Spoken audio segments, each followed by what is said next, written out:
لیکن خرق عادت اسے کہتے ہیں کہ عادی قانون کاٹ کر توڑ کر اللہ اپنی خصوصی قدرت اور اپنے خصوصی مشیت کو ظاہر کر دے۔ اب یہ ہوا ہے، معجزے سارے خرق عادت ہی ہیں نا، لیکن حضرت مسیح تو مجسم معجزہ تھے، یہ ان کی خاص بات۔ پیدائش معجزے سے ہوئی بغیر باپ کے۔ نمبر دو، حضرت مریم کی گود میں بھی بات کر رہے ہیں، اور میرے نزدیک تو اس سے پہلے ولادت کے وقت بات کی حضرت مریم سے۔ سورہ مریم میں جو قصہ آیا ہے کہ بہرحال حمل جیسے ہوا وہ سورہ مریم میں پہلے بیان کیا گیا ہے، اللہ کے حکم سے فرشتہ نے جو ہے وہ آیا اور اس نے خبر دی۔ اب وہ جب حاملہ ہو گئی، حمل ظاہر ہو رہا تھا، تو اب آبادی میں کیسے رہیں؟ لیکن جا کر ویرانے میں کسی جگہ چھپ گئی۔ اس کو کہا ہے کہ وہ تو اس کو جو ہے دور ایک برج کی جگہ پر چلی گئی۔ وہاں یہ ہے کہ اب درد ذہن کا مرحلہ آ گیا ولادت کا۔ اب انہوں نے کہا یا لیتنی مت قبل ھذا وکنت نسیا منسیا۔ ایک تو وہ درد ایسے ہوتے ہیں، واقعہ یہ ہے کہ پچھلے زمانے میں تو ولادت کے بعد عورت کی زندگی کو نئی زندگی سمجھا جاتا تھا، عام طور پر اتنی اموات واقع ہوتی تھی ولادت کے دوران کہ جو عورت جو ہے اس کے بعد صحیح سالم ہو گئی وہ ہے کہ نئی زندگی ملی ہے۔ تو یا لیتنی مت قبل ھذا وکنت نسیا منسیا، اور میں تو، اور دوسرا فکر یہ کہ اب میں کہاں جاؤں گی اس بچے کو لے کر، کیا بتاؤں گی لوگوں کو، کون مانے گا کہ یہ فرشتہ اس کی منہ سے اللہ تعالیٰ کے حکم خصوصی یہ مجھے عمل ٹھہرا ہے، میں نے کوئی زنا نہیں کیا ہے، کوئی بدکاری نہیں کی۔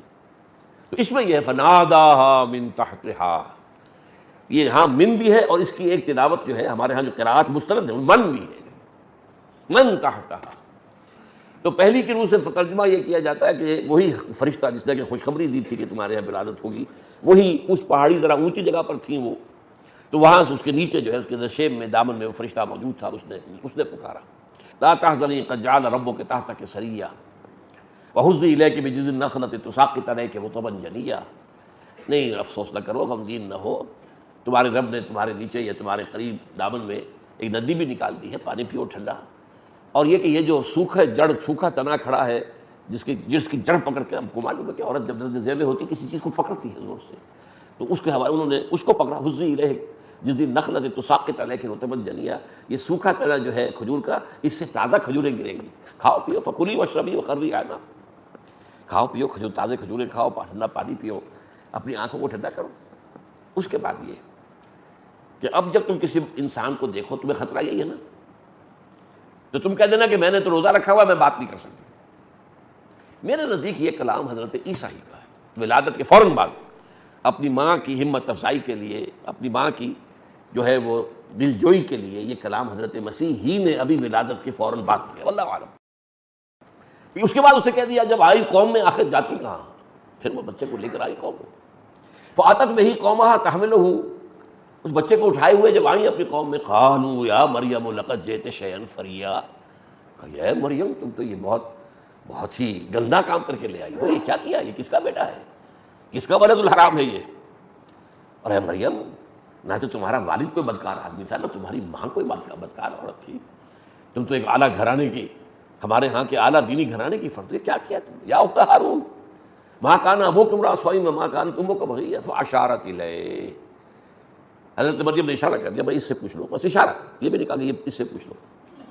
قالوا کیف نکلم من کان فی المہد صبیا، کیسے بات کریں اس سے جو بچہ ہے گود کے اندر، اس سے ہم بات کریں، یہ بتائے گا ہمیں۔ قال انی عبد اللہ آتانی الکتاب وجعلنی نبیا، اب وہ گود والا بچہ بول رہا ہے میں تو اللہ کا بندہ ہوں، اور مجھے اللہ نے جو ہے ایک نشانی بنایا ہے، مبارک بنایا ہے۔ یہ ساری بات جو آئی ہے وہاں پر، میں حیران ہوں کہ انجیل میں اس معجزے کا ذکر نہیں ہے۔ سارے معجزے بیان کیے گئے جو قرآن میں بھی انجیل میں بھی، یہ معجزہ میرے نزدیک جو سب سے زیادہ فیصلہ کن تھا۔ اب ظاہر بات ہے کہ اب منہ بند ہو گئے لوگوں کے، اتنا بڑا معجزہ دیکھ کر اب کیا اعتراض کرتے؟ تو گویا کہ حضرت مریم کو اس اعتبار سے ایک پروٹیکشن اللہ نے دی۔ پھر آگے چلیے تو معجزات جو انہیں دیے گئے ہیں ان کا تو میں کئی دفعہ آپ سے کہہ چکا ہوں، وہ شمار ہی نہیں۔ ایک مادرزاد اندھے کو بینائی دے دینا، ایک کوہڑی کے جسم پر ہاتھ پھیرنا وہ صحیح ہو جائے، پھر اس سے بڑھ کر یہ کہ اتنے بڑے بڑے معجزے، مردہ کو زندہ کر دینا، قم باذن اللہ، اور مردہ کھڑا ہو گیا، زندہ ہو گیا، اور حیات پیدا کر دینا، ایک پرندہ بنایا گارے سا اور منہ میں پھونک ماری اور اڑتا ہوا پرندہ بن گیا۔ تو یہ اصل میں بہت ہی اہم جو ہے شخصیت ہے حضرت مسیح کی، اسی میں پھر رفع مسیح ہے، اسی میں نزول مسیح ہے۔ یہ دو چیزیں بھی، یہ میں نے ساری داستان کیوں بتائے کہ حضرت مسیح کی تو پوری زندگی خرق عادت ہے، عام قوانین سے ہٹ کر ہے۔ معجزہ کسی کو ایک ایک دو دو ملے ہیں، ان کو تو سینکڑوں معجزے ملے ہیں، اتنے معجزے ملے ہیں جن کا شمار نہیں۔ اس حوالے سے یہ چیزیں جو ہے، ایک بات تو یہ ذہن میں رکھیے، ایک شخصیت ہے خاص جس کے آس پاس کی بھی کوئی دوسری شخصیت قرآن میں اس نوعیت سے، ایک ہے رتبے میں اونچا ہونا، رتبہ حضور کا بہت بلند ہے، حضرت عیسیٰ سے بہت اونچے رتبے کے حامل ہے۔ ایک ہے کسی خاص پہلو سے کسی کے اندر کوئی خاص بات ہونا۔ اب حضرت موسیٰ نے کلام کیا اللہ سے کوہ طور سے، حضور نے تو نہیں کیا۔ حضور نے کلام کیا ہے، آپ کو معلوم، ساتھ میں آسمان پر جا کر کلام کیا، وہاں مکالمہ ہوا شب معراج میں، لیکن زمین پر رہتے ہوئے کلام نہیں ہوا۔ خود قرآن مجید نے بار بار ذکر کیا اس کا۔ اسی طریقے سے حضرت عیسیٰ کو جو معجزے دیے گئے ویسے معجزے حضور کو تو نہیں دیے گئے۔ حضرت موسیٰ کی قوم کو جو کچھ نعمتیں دی گئی تھی، میں نے کئی دفعہ گنایا، حضور کی قوم کو تو نہیں دی گئی۔ بہرحال اب دوسری بات یہ سمجھیے کہ یہ اصل میں پس منظر اس کا کیا تھا حضرت مسیح کی بعثت کا۔ یہود پر جب بڑا عذاب اللہ کا آیا تھا، حضرت سلیمان علیہ السلام کے وقت تک تو ان کا ذرا عروج کا دور تھا، 100 برس بڑا عروج، یہ ان کی خلافت راشدہ تھی، جیسے کہ ابوبکر، عمر، عثمان، 3 کی خلافت ہے اصل میں۔ چوتھی خلافت ایسی جو نزاعی ہے، کیونکہ اس میں پورے عالم اسلام پر حضرت علی کی حکومت قائم نہیں ہو سکی، پورے عالم اسلام پر عمر، ابوبکر، عمر، عثمان رضی اللہ تعالیٰ عنہ۔ اسی طرح وہ بھی 3 تھے، طالوت، داؤد، سلیمان علیہ السلام۔ اسی طریقے سے وہاں حضرت سلیمان کے بعد ان کے 2 بیٹوں میں مملکت تقسیم ہو گئی، ایک اسرائیل وہ شمالی تھی، سامریا اس کا دارالخلافت ہے، ایک جنوبی جو یہودا کہلاتے تھے، جیوڈا، یہ ہے جنوبی جس میں کہ یروشلم اس کا دارالخلافت ہے۔ یہ 2 مملکتیں بن گئی۔ یہ کچھ دیر چلی، پھر زوال آیا، اخلاق میں، عادات میں، کردار میں، عقائد میں، سب کچھ ہوا۔ جب زوال آتا ہے تو اس زوال کے بعد پھر اللہ کا حساب آیا۔ پہلے 700 قبل مسیح میں، 721 قبل مسیح میں اشوری، سارگون بادشاہ تھا اشوریا کا، یہی شام، سیریا جو آج کل کہتا ہے، آج یہ پچھلے زمانے میں اشوریا کہلاتا تھا، اشوری۔ اس نے حملہ کیا، اسرائیل کو ختم کیا، مملکت ختم، بالکل برباد ہو گئی۔ اور تقریباً 200 سال بعد 587 قبل مسیح میں، 150 سال کے نزدیک بس، پھر نیبوکڈنیزر آیا، عراق کا بادشاہ، بیبیلونیا کا، کنگ آف بیبیلونیا، بخت نصر اردو میں کہتے ہیں، انگریزی میں نیبوکڈنیزر۔ یہ گویا کہ عراق کے وہ بادشاہ جو نمرود کہلاتے ہیں، نماردہ۔ مصر کے بادشاہوں کو کیا کہتے تھے؟ فراعنہ، فرعون۔ اور جو عراق کے بادشاہ ہوتے تھے نمرود، جس سے مکالمہ حضرت ابراہیم کا ہوا تھا۔ حضرت ابراہیم اسی نمرود کی مملکت میں پیدا ہوئے تھے، کیلڈین امپائر یہ کہلاتی تھی، وہی وہ شہر ار تھا جہاں حضرت ابراہیم کی ولادت ہوئی۔ بہرحال وہ جب عذاب آیا ان پر بہت سخت، تو اس وقت کے جو انبیاء اس دور میں آئے، وہاں تو مسلسل انبیاء آ رہے تھے، جیسا کہ میں نے آپ کو کئی دفعہ حدیث سنائی ہے، کلما ہلاک نبی خلفہ نبی۔ بنی اسرائیل تو 1400 برس تک نبوت کا تار ٹوٹا ہی نہیں، جیسے ایک نبی فوت ہوا دوسرا نبی اس کی جگہ پر جانشین ہے۔ داؤد فوت ہوئے، سلیمان ہے، وہ بھی نبی ہے۔ تو کئی نبی اس دور میں جو آئے، انہیں خوشخبری دی تھی کہ یہودیوں تم پر عذاب کا وقت تو آ گیا ہے، بہت برا وقت آیا ہے، لیکن ایک مسیح آئے گا، اللہ ایک جو ہے مبعوث کرے گا ایک نبی کو، ایک رسول کو، جو تمہیں اس پستی سے نکال کر لے جائے گا، اور تمہیں دوبارہ جو تمہاری عظمت تھی داؤد اور سلیمان علیہ السلام کے دور کی عظمت، اس دور سے تمہیں ہمکنار کر دے گا۔ تو یہودی مسیحا اسے کہتے تھے، میسایا۔ وہ حضرت مسیح آ گئے، وہ جو پیشن گوئیاں تھیں پوری ہو گئی۔ یہودیوں نے نہیں مانا، ہم تو نہیں مانتے۔ یہودیوں نے کہا یہ تو ولد الزنا ہے، اس کا باپ ہی نہیں معلوم کون ہے، بلکہ ان کا کہنا یہ تھا کہ اس کا نکاح یا اس کا رشتہ ہو چکا تھا، یوسف نجار تھے، ایک بڑا ہی تھا کارپینٹر، لیکن ابھی رخصتی نہیں ہوئی تھی، اس سے پہلے ہی یہ آپس میں انہوں نے وہ جو ہے جنسی فعل کیا ہے، جس سے یہ نطفہ ہوا، تو یہ ولد الحرام ہے جب تک کہ رخصتی نہ ہو۔ اچھا، عیسائیوں کا بھی عقیدہ یہی ہے کہ یوسف نجار سے اس کی نسبت ہو گئی تھی لیکن رخصت نہیں ہوئی تھی، لیکن ان کا کہنا یہ ہے کہ جیسے حضرت مریم کے سامنے ایک فرشتے نے آ کر بتایا تھا، خوشخبری دی تھی کہ تمہارے ہاں وہ اللہ کے خاص حکم سے ایک بیٹا پیدا ہوگا، ایسے اس کو بھی جا کر ایک فرشتے نے بتا دیا تھا کہ تم اس کو اب یہ نہ کرنا، اس کے اوپر تہمت اگر لگ گئی ہے تو حاملہ ہو گئی ہے رخصتی سے پہلے، تو اسے تو وہ کر دیتے سنسار۔ وہاں تو بڑی سختی کے ساتھ سنساری کا قانون نافذ تھا، اسٹوننگ ٹو ڈیتھ، راجم۔ وہ خواب کے اندر بھی وہ ڈرتا ہے کہ یہ وقت وہ دیکھ رہا ہے کہ میں مریم کو میں پتھر ماروں گا، اس سے مریم سے محبت بھی تھی، شادی ان کی ہو چکی تھی، وہ رخصتی نہیں ہوئی تھی۔ پھر فرشتے نے اسے کہا کہ نہیں، اس کے پیٹ میں جو ہے وہ کسی انسان کا نطفہ نہیں ہے، وہ اللہ تعالیٰ کا خاص حکم ہے، کلمۃ منہ، اللہ کا ایک خاص کلمہ ہے۔ تو چنانچہ ان کی شادی ہو گئی، پھر باقاعدہ رخصتی ہو گئی۔ تو یہ ہے، یہ تفصیل جو ہے یہ میں نے آپ کو بتا دی، لیکن جو ہے معاملہ یہودیوں نے ولد الزنا کہا، انہوں نے بہرحال نہیں مانا، ان کا ٹھیک ہے، تو یہ تو دونوں کو یہ خبر مل چکی تھی، اس لیے لیکن یہ سوال باقی رہ جاتا ہے کہ یہ دونوں کو تو خبر مل گئی تھی، لیکن باقی یہودیوں کو کیسے خبر ملتی؟ قرآن جو بتا رہا ہے اس نے سب کے سامنے معاملہ کھول دیا کہ وہ بچہ جو گود میں وہ خود کہہ رہا قال انی عبد اللہ آتانی الکتاب وجعلنی نبیا وجعلنی مبارکا اینما کنت واوصانی بالصلاۃ والزکاۃ ما دمت حیا وبرا بوالدتی ولم یجعلنی جبارا شقیا والسلام علی یوم ولدت ویوم اموت ویوم ابعث حیا ذلک عیسی ابن مریم. یہ ہے عیسی ابن مریم. تو قرآن نے تو اس طریقے سے بات کر دی نا کہ اب ظاہر بات ہے کسی کے لیے کوئی حضرت مریم پر کوئی تہمت لگانی ممکن ہے جب زمانے گنگ ہو گئی ہوگی. یہ تو ہے ہی معاملہ کو والدہ. بہرحال یہ جو میں نے کہا نا کہ وہ منتظر بیٹھے ہوئے تھے مسیح کے، جب مسیح آیا تو انہوں نے جو ہے وہ ماننے سے انکار کر دیا. اس کی ایک تفصیل ہے یہ تورات میں ایک مثال دی گئی ہے کہ ایک دولہا کے انتظار میں اس کی دلہنیں یا جو بھی ہوں گی وہ منتظر تھیں، لیکن جب دولہا کے آنے کا وقت آس ہو گئی. یعنی اسی طریقے سے حضرت مسیح علیہ السلام کا انتظار کر رہے تھے، لیکن جب حضرت عیسیٰ علیہ السلام آئے تو انکار کر دیا، ولد الزنا قرار دیا، اور بہرحال انہوں نے اپنے بس پڑتے تو سولی پر چڑھا دیا. باقی جو ہوا وہ میں پچھلی مرتبہ بیان کر چکا ہوں. ایسا ہی مجھ سے لطیفے کی بات ہے، یہ کہی تھی ایک بات میں گیا ہوا تھا ایران، یہ آج سے کو 15 سال پہلے کی بات ہے. تو وہاں پر جو ہمارے پاس انہوں نے جو کہ حکومت کے مہمان تھے ہم، تو ایک آدمی تھا جو مستقل ہمارے ساتھ رہتا تھا خبر گیری کے لیے. وہ آدمی ذرا آؤٹ اسپوکن بھی تھا، بزدہ سنج بھی تھا، کچھ ہنسی مذاق کرنے والا بھی تھا، کھلے ذہن کا آدمی تھا. تو میں نے اس سے کہا کہ دیکھو تم انتظار تو کر رہے ہو مہدی کا، لیکن کیا تمہیں یقین ہے کہ جب مہدی آئیں گے تو تم مان لو گے انہیں؟ نو وی شیل سے وی ڈونٹ نیڈ یو. یہ لطیفہ بتا رہا ہوں میں. ظاہر بات ہے کہ مہدی کے آنے کے بعد سب تو نہیں مان، عیسیٰ کو نہیں مانا، مہدی کو کیا مانیں گے؟ یہی ایک بات ذہن میں رکھیے، چاہے آپ منتظر ہیں، وہ تو وہاں پر ہے ہی کہ تو دعائیں کرتے ہیں کہ جو بھی امام غائب ہے وہ اب آئیں واپس ہو جائے. 12 اب میں تیسری بات جو تمہیداً پہلے بھی بیان کر چکا ہوں، آج بھی بیان کر رہا ہوں، بعض چیزیں اس میں آئیں گی نئی. آج میں نے آپ سے عرض کیا تھا کہ 19ویں صدی کے اواخر میں ایک طرف انگریز آیا، اس نے ہمیں فتح کر لیا. پھر تھی بھی ایک تازہ ابھر رہی تھی قوم، اور تازہ ابھرنے والی قوم میں کچھ خصائص ہوتے ہیں، اچھے اخلاق ہوتے ہیں، مورلز ہوتے ہیں. ان دونوں کی وجہ سے ہم انگریز سے مروب ہو گئے، ہمارے بڑے بڑے لوگ مروب ہو گئے. نمبر 2 ساتھ ہی آگے سائنس، اور سائنس بھی نیوٹن کی سائنس. اس وقت تو معلوم ہوتا تھا قطعی ہے، یقینی ہے، بس جو سائنس ہے وہی حق ہے، جو سائنس کے خلاف ہے وہ حق ہے ہی نہیں. گویا کہ حق و باطل کا معیار سائنس بن گئی. اب یہ وہ چیز تھی جس فضا کے اندر ایک ضرورت کے طور پر کہیے یا واقعتاً کنونس ہو کر ایک شخصیت ابھری ہے، سر سید احمد خان مرحوم. اب ان کی شخصیت 2 پہلو، ایک ہے مسلمانوں کا ہمدرد ہونا، غمگسار ہونا، اور انگریزوں کے آنے کے بعد مسلمانوں میں سے ایک طبقے کا یہ جو فیصلہ تھا کہ نہ انگریزی پڑھیں گے، نہ سائنس پڑھیں گے، نہ یہ پڑھیں گے، نہ وہ پڑھیں گے، نہ انگریزی تہذیب اختیار کریں گے، نہ میز کرسی میں بیٹھ کر کھانا کھائیں گے، نہ چمچہ استعمال کریں گے. یعنی ٹوٹل بائیکاٹ، مقاطعہ. اس کی انہوں نے یہ شکل اختیار کی تھی. اب یہ بھی ایک طرح کا پیسو ریزسٹنس ہے نا. یہ تو نہیں کہ وہ میدان میں آ گئے مار دھاڑ یہ نہیں کی انہوں نے، لیکن یہ کہ بھائی کم تو یہ تو کم کر سکتے ہیں نا.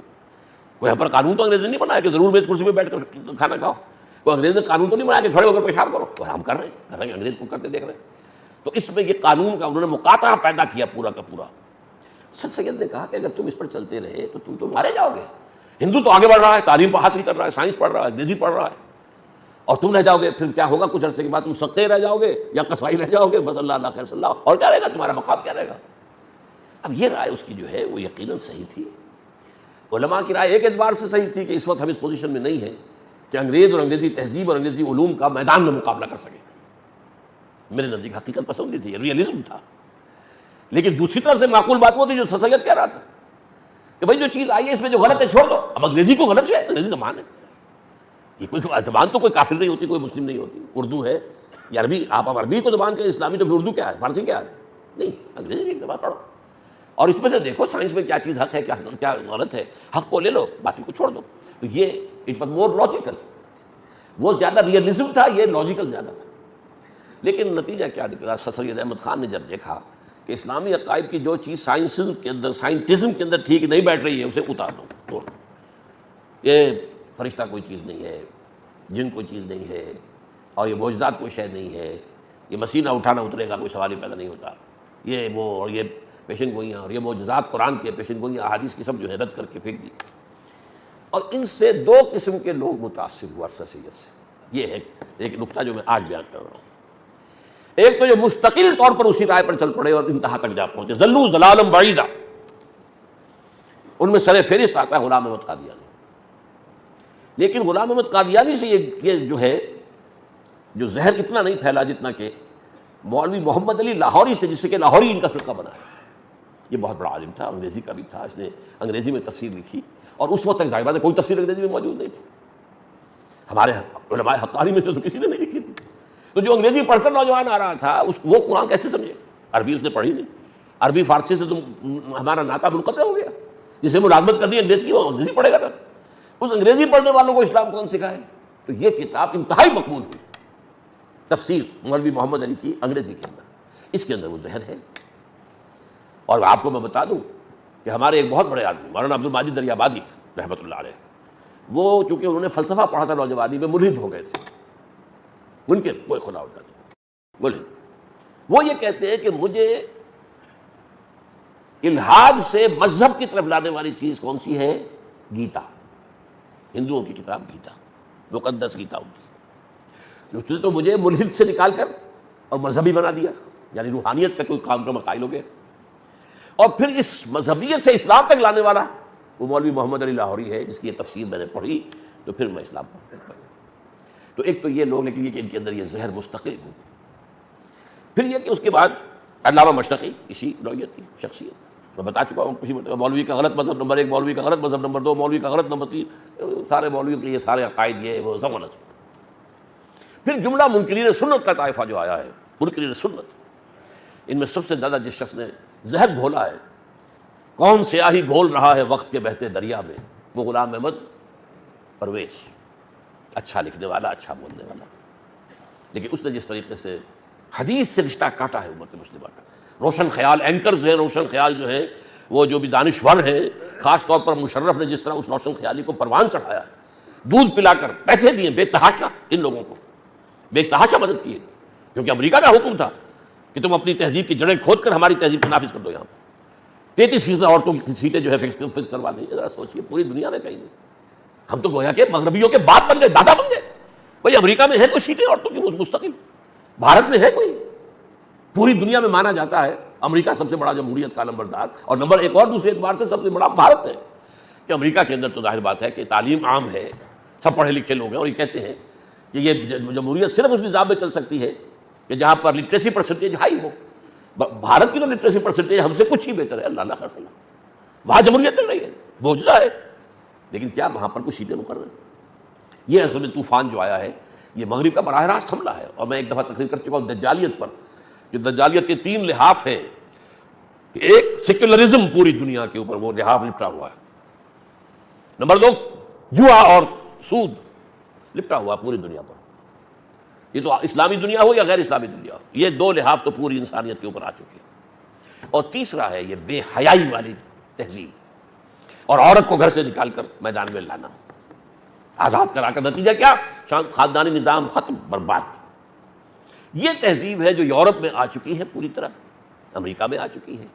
اب وہ چاہتے ہیں یہی تہذیب پوری عالم اسلام کے اندر جڑیں گاڑ لے. یہ اس کے لیے سارا کام جو ہے منکرین سنت کے ذریعے سے کروایا جا رہا ہے. اچھا، یہ تو ایک کھاتا ہے نا جو کہ ضلوا ضلالا بعیدا، دور چلے گئے، بہت دور چلے گئے، بہت دور چلے گئے. ایک اور لوگ بھی ہیں ہمارے ہاں جو جزوی یا وقتی طور پر متاثر ہوئے سر سید کی فکر سے. ان میں بواسطہ شبلی نعمانی، جنہوں نے یہ اپنی سیرت میں لکھا کہ یہ جو جنگیں شروع ہوئی تھی حضور کے زمانے میں، یہ تو مدافعانہ تھی، صرف مسلمانوں نے کھڑی جنگ نہیں کی. جھوٹ بول رہا ہے. حضور نے تو مدینے میں آتے ہی 6 مہینے کے بعد ہی چھاپا مار دستے بھیجنے شروع کر دیے تھے. ابھی قریش کی طرف سے تو کوئی قدم اٹھا ہی نہیں تھا. ابھی اسی طرح مولانا فراہی، اب یہ بھی نوٹ کر لیجیے، میں خود اپنے سورسز جو ہے قرآن مجید کے فہم کے ان میں شمار کرتا ہوں ان کو. فراہی اصلاحی، ابوالکلام ابوالعلا، ڈاکٹر اقبال ڈاکٹر رفیع الدین، شیخ الہند مولانا محمود حسن، شیخ الاسلام شبیر احمد عثمانی. یہ 4 بس کہتا ہوں کہ ایک حوض ہے، حوض کے اندر 4 پائپوں سے پانی آ رہا ہے. حوض ہے، وہ حوض ہے جس میں جمع ہوا ہے. لیکن یہ کہ میں کسی شخص کے ساتھ ایسا نتھی نہیں ہوں، ایسی عقیدت میں نہیں ہوں کہ اس کی غلط بات کو بھی صحیح کہوں. یہ مولانا فراہی سے شدید اختلاف. عجیب، آپ نوٹ کیجئے، تفسیر جو ہے سورہ فیل، وہ عجیب تفسیر. نہیں کوئی پرندے نہیں آئے تھے، کوئی چونچوں میں ان کے کنکریاں نہیں تھیں. یہ تو اصل میں پرندے جھڑ کے جھڑ آیا کرتے تھے جب کوئی لشکر چلتا تھا کہیں, تو اس امید میں کہ جنگ ہوگی تو بہت سے لوگ مریں گے تو گوشت کھانے کو ملے گا ہمیں, تو پرندے اس لیے اس انتظار میں ساتھ ساتھ چلا کرتے تھے. بس وہ مارا تو عربوں نے ہے, پتھر پھینک پھینک کر مارا. ارے بھائی پتھر پھینکنا, جو پتھر انسان کو مار سکے اس کو پھینکنا آسان کام. اور یہ کہ کتنے تھے یہ قریش, کتنا بڑا لشکر لے کر آیا تھا, چٹانیں وہاں سے پھینکنے کا کوئی امکان تھا؟ ایک معجزہ تھا. کس شان کے ساتھ اللہ کہہ رہا ہے الم تری کیف فعل ربک باصحاب الفیل الم یجعل کیدہم فی تضلیل وارسل علیہم طیرا ابابیل ترمیہم بحجارۃ من سجیل فجعلہم کعصف مأکول. ایک پوری صورت اس واقعے کے اوپر. اب یہ کہہ رہی ہے یہ تو پرندے ایسے آئے تھے کہ اس امید میں کہ کیونکہ مارکا ہوگا تو بہت سی لاشیں گریں گی نا, پھر وہ گوشت ہمیں کھانے کو ملے گا. بہرحال یہ وہ لوگ ہیں کہ جو عارضی طور پر متاثر ہوئے یا جزوی طور پر, بعض لوگ جزوی طور پر آخری وقت تک قائم رہے. مولانا اصلاحی صاحب بھی رفع مسیح نزول مسیح کے قائل نہیں تھے. یہی سر سید کا فکر. علامہ اقبال نہیں بچا ہے. یوں سمجھیے کہ میں اسے اپنا مرشد معنوی مانتا ہوں, آپ کو معلوم ہے میرے نگاہ میں جو قدر ہے. یہ جو انہوں نے لکھ دیا یہ سب جو مہدی ویدی اور یہ عیسیٰ کا آنا, یہ سب جو ہے یہ مجوسیوں کی روایات ہے جو اسلام میں آ گئی. لا حول ولا قوت. اقبال نے کہا ہے یہ سب جو ہے مجوسیوں کی روایات ہے جو اسلام میں داخل کر دی گئی ہیں. متاثر یہ سارا فکر اصل میں آپ سمجھ لیں, اصل میں اس دور کا جو روگ تھا اس کو میں اور آپ محسوس نہیں کر سکتے. آج جو ہے سائنس دنیا کی جو ہے آئنسٹائن کا دور کہلاتا ہے. سائنس میں کوئی شے ڈیفینٹ ہے ہی نہیں. پہلے تو یہ تھا میٹر از انڈسٹرکٹیبل, میٹر ختم ہو ہی نہیں سکتا. بٹ میٹر جو انرجی میں تحلیل ہو جاتا ہے ختم. میٹر صاحب کہاں رہ گئے, کہیں بھی نہیں رہے. ریلیٹیوٹی جو ہے اس کا فلسفہ آئنسٹائن کا, تو ہمارے لیے تو آسان ہے بہت معاملہ. اب تو ہم یاد تو کرتے ہیں کہ بابائے طبیعیات جو ہے وہ نیوٹن ہے, لیکن وہ اس لیے کہ شروع کرنے والا ہے بس, ورنہ اس کے نظریات تو ختم ہو چکے ہیں. اب تو آئنسٹائن کا دور ہے. لیکن اس وقت جو آئی تھی سائنس وہ تو یقینی تھی نا. سائنس کی ایجادات, سائنس نے جو چیزیں پیدا کی ہیں, ایجادات کی ہیں, ان سب کا دیکھیے تو کس قدر روب اس وقت پڑا ہوگا. اب تو ہم عادی ہو گئے نا. کہاں ہم دیے جلایا کرتے تھے, کہیں کوئی شمع جلاتے تھے, کہیں مٹی کے تیل کا کوئی ڈالتے تھے, کہاں بجلی بٹن دبایا اور چاروں روشنی. یہ کہاں سے آ گیا تھا؟ تو اس سے معروفیت جو ہے ہونی لازم تھی. اقبال کا معاملہ بھی میں آج چاہتا ہوں کھول کر آپ کے سامنے بیان کر دوں. ظاہر بات ہے اقبال کا ایک پہلو وہ ہے کہ جو سر سید کے ساتھ تسلسل ہے. آخر اقبال کالجوں میں پڑھا نا, یونیورسٹی میں پڑھا ہے. یہ دوسری بات ہے کہ بچپن میں اس کے والدین کی طرف سے مذہبی بنیادیں بڑی ٹھوک کر اس کی بنیاد میں ڈال دی گئی تھی. اور پھر علامہ میر حسن جو انہیں ملے, جنہوں نے عربی فارسی اور پھر بی اے تو کیا ہے اقبال نے عربی کے ساتھ, تو اس سے پہلو سے ان کی بچت ہوئی ہے بعد میں. اور وہ بعد میں اللہ تعالیٰ نے انہیں ان تمام چیزوں سے گمراہیوں سے نکال لیا ہے. ایک زمانے میں قادیانیت کے بارے میں انہوں نے کہا تھا جسے صحیح اسلام دیکھنا ہو جائے قادیان میں دیکھیں. کیوں کہا تھا؟ قادیان میں ایک آدمی بیٹھا ہوا ہے بشیر الدین محمود, اور اس کا تابع ہے, سب اس سے بیعت ہے, نظم ہے, ڈسپلن ہے. یہ تو برکت تھی نا اس بیعت کی جو غلام احمد قادیانی نے شروع کی, اور اب بشیر الدین محمود کیا کر بیعت تھی. تو بیعت کے نتیجے میں کیا ہوتا ہے, وہاں خلفشار نہیں ہوتا. پھر وہ تو ٹھیک ہے, ایک امیر کی بات ہے, آپ مانتے ہیں بھائی, تو وہاں نظم ہے, ڈسپلن ہے. پھر ایک مذہبی ماحول انہوں نے اپنا پیدا کیا تھا جو کہ باقی شہروں میں تو نہیں تھا. وہ ایک محدود ان کی اپنی آبادی تھی. تو جسے اسلام دیکھنا ہو وہ جائے. اور آپ کو معلوم ہے ان کے بڑے بھائی قادیانی ہوئے, ان کا بھتیجا قادیانی ہے. تو قادیانیت کی طرف. اور ایک زمانہ وہ تھا کہ جو اہل حدیث کے بہت بڑے عالم ہیں, ثناء اللہ امرتسری رحمۃ اللہ علیہ, ان کی تفسیر ثنائی بہت مشہور ہے. وہ کہتے ہیں ایک وقت تھا کہ میں غلام احمد قادیانی کا وضو کرانا اپنے لیے باعث سعادت سمجھتا تھا. یہ بھی تھا. تو متاثر ہو جانا وقتی طور پر. تو علامہ اقبال کس درجے, آپ سوچیے ایک اقبال وہ تھا جو ترانہ الاپرا سارے جہاں سے اچھا ہندوستان ہمارا, ہم بلبلیں ہیں اس کی اور یہ گلستاں ہمارا, اور مذہب نہیں سکھاتا آپس میں بیر رکھنا, ہندی ہے ہم وطن ہے ہندوستان ہمارا. یہ نعرے.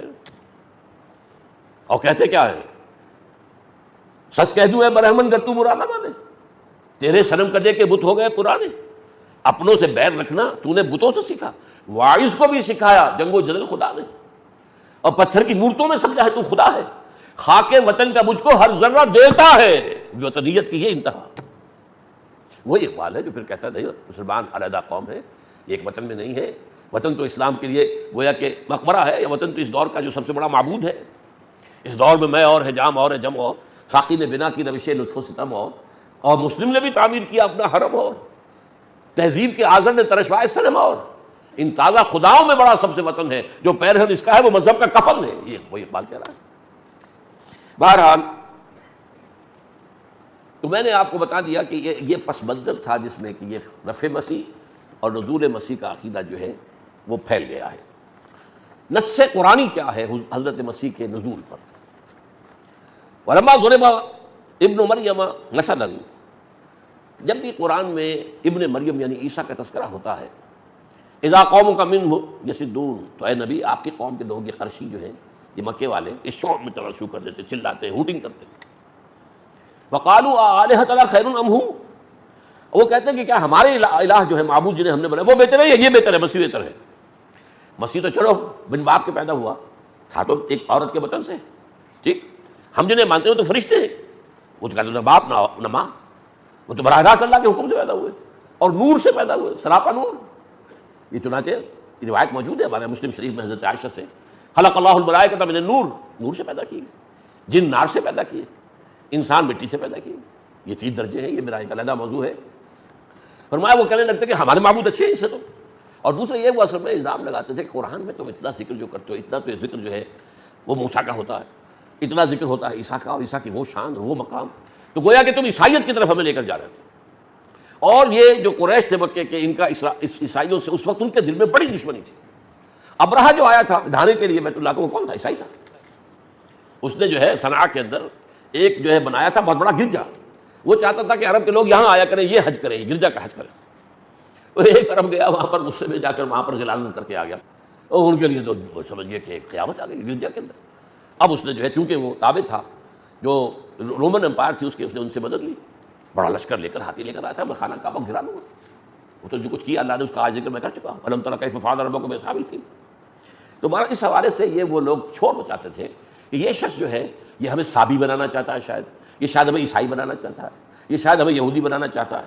تو جب بھی عیسیٰ کا ذکر ہوتا ہے وہ تو فوٹنگ کرتے، چیختے چلاتے، ما ضربوہ لک الا جدلا، یہ جو باتیں یہ بیان کرتے ہیں آپ کے لیے صرف آپ سے جھگڑے کے لیے، بل ہم قوم خصمون، بلکہ یہ ہے ہی جھگڑا، قوم لدہ جسے کہا گیا قرآن، قوم لدہ، جھگڑانے قوم، ماننے والی نہیں، اکڑ عام تو بس قوم لدہ کی سب سے بڑی مثال ابو جہل ہے۔ اب حضرت عیسیٰ کے بارے میں فرمایا ان ہوا الا عبد انعمنا علیہ، وہ ہمارا ایک بندہ تھا، وہ کوئی معبود نہیں تھا، ہمارا بندہ تھا۔ ان ہوا الا عبد انعمنا علیہ، اس پر ہم نے خاص انعامات کیے، وجعلناہ مثلا لبنی اسرائیل، اور اس نے بنی اسرائیل کے لیے ایک نشانی بنا دیا۔ اس سے بڑا اتمام حجت ہوگا کہ اتنے بڑے بڑے معجزے حضرت عیسیٰ نے دکھا دی، تو بنی اسرائیل پر گویا کہ حجت جو ہے ختم کر دے، اتمام حجت کے درجے میں اللہ نے انہیں بہت سے ایسے خصائص دے دیے، ان کا قرآن ذکر کرتا ہے۔ وَلَوْ نَشَاءُ لَجَعَلْنَا مِنْكُمْ مَلَائِكَةً فِي الْأَرْضِ يَخْلُفُونَ، اور تم ایسا سمجھتے ہو کہ نور سے پیدا ہونا جو ہے وہ مشکل ہے اور کوئی بڑی بات ہے فرشتوں کی، ہم چاہیں تو تمہارے اندر سے فرشتے اٹھا دیں، فرشتے پیدا کر دیں، وہ زمین میں جو ہے آئیں اور چلیں اور ایک حکومت کریں، لیکن یہ ہماری مشیت کے خلاف ہے۔ ہم نے آدم کو بنایا تھا خلافت عرضی کے لیے، فرشتوں کو نہیں، فرشتوں کو خلافت نہیں دی تھی۔ اس کے بعد آتا وَإِنَّهُ لَعِلْمٌ لِلسَّاعَةِ، اور وہ عیسیٰ تو قیامت کی ایک نشانی ہے کہ جب وہ آ جائے گا معلوم ہوگا کہ اب قیامت کی گھڑی آ گئی ہے۔ یہ ہے نص قطعی۔ اگرچہ وہ جو جدید دور سے سر سید کی فکر سے متاثر لوگ ہیں وہ کچھ اور تعویلیں کر جاتے ہیں، لیکن یہ نص قطعی ہے، اس پر امت کا اجماع ہے۔ حضرت عیسیٰ اب آئیں گے تو وہ اصل میں قیامت کی ایک نشانی ہوں گے کہ اب قیامت سر پر آ گئی، آئی کھڑی۔ اچھا، اس کے ساتھ میں 2 اور آپ کو نصوص سناتا ہوں۔ سورہ آل عمران میں ہے، جب بشارت دی گئی حضرت اس مریم کو کہ تمہارے ہاں ایک بیٹا تولد ہوگا، اس کی شان بیان کی، وہ ایسا ہوگا ایسا ہوگا، اسے اللہ کتاب اور جو ہے حکمت کی تعلیم دے گا، تورات اور انجیل عطا کرے گا۔ وہیں پر ایک لفظ یہ بھی ہے وَيُكَلِّمُ النَّاسَ فِي الْمَهْدِ وَكَهْلًا، اور وہ لوگوں سے بات کرے گا گود میں بھی، پنگھوڑے میں بھی، اور بڑا ہو کر بھی۔ اور پھر یہی بات سورہ مائدہ میں آ رہی ہے، اس کے آخر میں یہ ذکر ہے کہ قیامت کے دن اللہ تعالیٰ حضرت عیسیٰ سے ایکسپلینیشن کال کرے گا، اے عیسیٰ ابن مریم میں نے تمہیں یہ دیا یہ دیا یہ دیا یہ دیا یہ دیا یہ دیا، تو میرے حکم سے، میرے اذن سے یہ کر کے دکھایا، تم نے میرے حکم سے یہ معجزہ دکھایا۔ اور انہی میں ایک یہ بھی ہے وَتُكَلِّمُ النَّاسَ فِي الْمَهْدِ وَكَهْلًا، اور میرے ہی اذن سے تم بات کرتے تھے لوگوں سے اس پنگھوڑے کے اندر بھی اور بڑے ہو کر بھی۔ اچھا، اب اس آیت پر غور کیجیے، بڑے ہو کر گفتگو کرنا کوئی معجزہ ہے؟ سبھی کرتے ہیں، سمجھ رہے بات؟ بڑے ہو کر گفتگو کرنا دلیل ہے اس کی کہ جب وہ اٹھا لیے گئے تو وہ تو شاب تھے، ابھی جوان تھے، 33 برس کے، وہ تو کہل تو نہیں، کہولت تو نہیں آئی ان پر، نہ یہودی مانیں گے کہ کہولت آئی ہے ان پر، نہ عیسائی مانیں گے نہ ہم مانتے، کہولت تو نہیں آئی۔ 30 برس کی عمر میں ان کی نبوت جو ہے اس تبلیغ کا آغاز کیا انہوں نے، اور 3 برس صرف 33 برس کی عمر میں اللہ نے انہیں اٹھا لیا، یا یہودیوں کے بقول ان کو انہوں نے قتل کر دیا، صلیب چڑھا دیا، یا عیسائیوں کے قول چڑھائے تو گئے لیکن وہاں فوت بھی ہو گئے، بعد میں اللہ نے انہیں زندہ کیا پھر اٹھا لیا، اور قادیانیوں کے نزدیک سولی چڑھائے گئے، لعنتی موت ان کو آئی، ہاں لیکن مرے نہیں، وہ صرف زخمی تھے کہ اتار لیے گئے، اس کے بعد ان کا علاج ہوا، ٹھیک ٹھاک ہوئے، پھر وہ کہیں ہجرت کر کے کشمیر میں جا کے فوت ہوئے، انا للہ و انا الیہ راجعون۔ تو یہ سارا معاملہ جو ہے قرآن مجید سے، میں اب آپ چاہتا تھا آج احادیث کے بھی اس کا بیان کروں، اس لیے کہ میں یہ کہہ سکتا ہوں اس بات کو، کوئی شخص مہدی کو نہ مانے میں اسے منکر حدیث نہیں کہوں گا، اس لیے کہ حضرت مہدی کی جو حدیثیں ہیں وہ مسلم اور بخاری کی نہیں ہیں، جو ہمارے ہاں دوسرا درجہ ہے کتابوں کا، ٹاپ کے اوپر یہ 2 کتابیں ہیں، صحیح مسلم، صحیح بخاری، پھر 4-6 کتابیں ہیں، اور ان کے اندر کیا ہے، ترمذی ہے، ابن ماجہ ہے، سنن ابی داؤد ہے، سنن نسائی ہے، یہ کتابیں ہیں۔ تو یہ ان درجے سیکنڈ جو لسٹ ہے ان میں تذکرہ کرا ہے، اور بہت سی حدیثیں بڑی تفصیل سے، لیکن یہ کہ چونکہ ذکر نہ ہے مہدی کا، ذکر نہ قرآن میں ہے اور نہ احادیث میں سے مسلم اور صحیح بخاری کی حدیث میں، دوسرے درجے کی حدیثوں میں سے چلیے کوئی شخص نہیں مانتا، اب ظاہر بات ہے اس میں ٹیکنیکل نکال دیا جائے گا، اس میں یہ نقص ہے، اس میں فلاں راوی تھا، اس میں یہ تھا، وہ تو اللہ کر سکتا، لیکن جو شخص نزول مسیح کو نہیں مانتا میں کہوں گا وہ منکر حدیث ہے پکا، اس لیے کہ یہ حدیثیں بخاری کی ہیں، یہ حدیثیں مسلم شریف کی ہیں، ان کو رد کر کے پھر آپ کہاں کھڑے رہ گئے؟ دین کہاں رہا؟ دین تو ختم ہو جائے گا اگر ان کتابوں کا معاملہ ہو، دین تو بنتا ہی سنت رسول سے ہے، اور تو کوئی نظام بنتا ہی نہیں، صرف قرآن کی بنیاد پر تو کوئی نظام بنتا ہی نہیں۔ میں نے 12 آپ سے کہا اور نظام کیا بنے گا؟ نظام نماز نہیں بنتا، کون بتائے گا 5 نمازیں اور 5 اس کے اوقات کہ کب سے کب تک، کب سے کب تک، کب سے کب، کون بتائے گا؟ کون بتائے گا کہ 2 رکعتیں ہیں فجر کے اندر فرض، 4 ہیں ظہر میں، 4 ہیں عصر میں، اور 3 ہیں مغرب، کون بتائے گا؟